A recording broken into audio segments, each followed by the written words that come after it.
Assalamualaikum warahmatullahi wabarakatuh.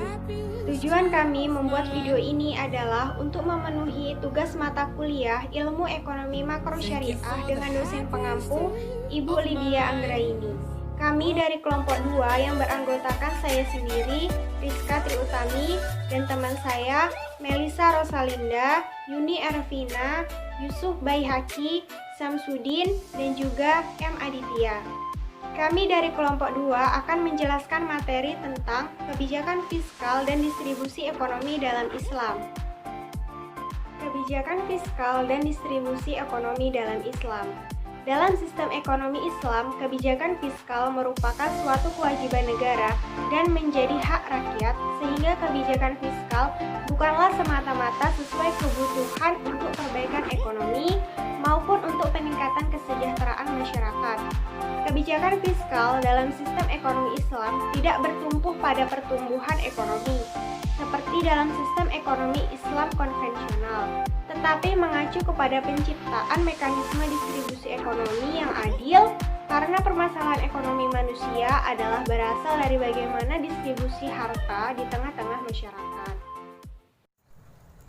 Landasan distribusi dalam Islam. Pertama, tauhid, taat kepada Allah, menjalankan perintahnya dan menjauhkan larangannya. Kedua, adil, menghindari kecurangan yang dapat menyebabkan kezaliman pada satu pihak.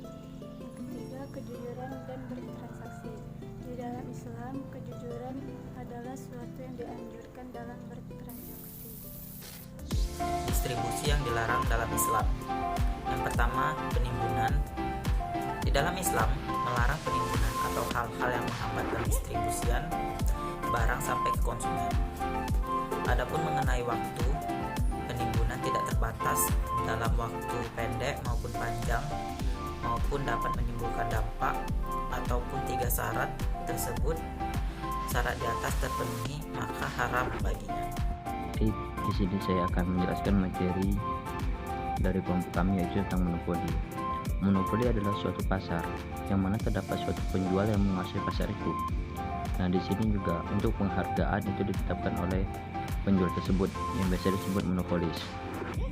Nah, ciri-ciri monopoli yaitu ada suatu penjual yang mana terdapat di situ memiliki pelanggan yang banyak atau pembeli yang banyak. Itu ciri-ciri suatu monopoli. Instrumen kebijakan fiskal Islam, zakat. Zakat menjadi sistem yang wajib, bukan sistem yang sukarela. Konsekuensi dari sistem ini adalah wujudnya institusi negara yang bermain baitul mal. Zakat dapat digunakan sebagai perisai terakhir bagi perekonomian agar tidak terpuruk pada kondisi krisis.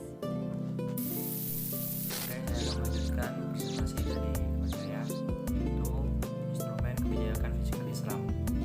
Instrumen kebijakan fiskal Islam salah satunya adalah Syah, yang merupakan pajak hanya diperuntukkan bagi warga negara bukan muslim yang mampu.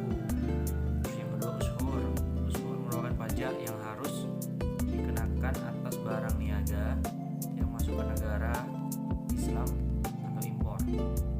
Terus yang ketiga, infak, sedekah, dan wakaf merupakan pemberian sukarela dari rakyat demi kepentingan umat untuk mengharapkan ridho Allah semata. Jika ada salah kata, mohon maaf. Kita akhiri. Wassalamualaikum warahmatullahi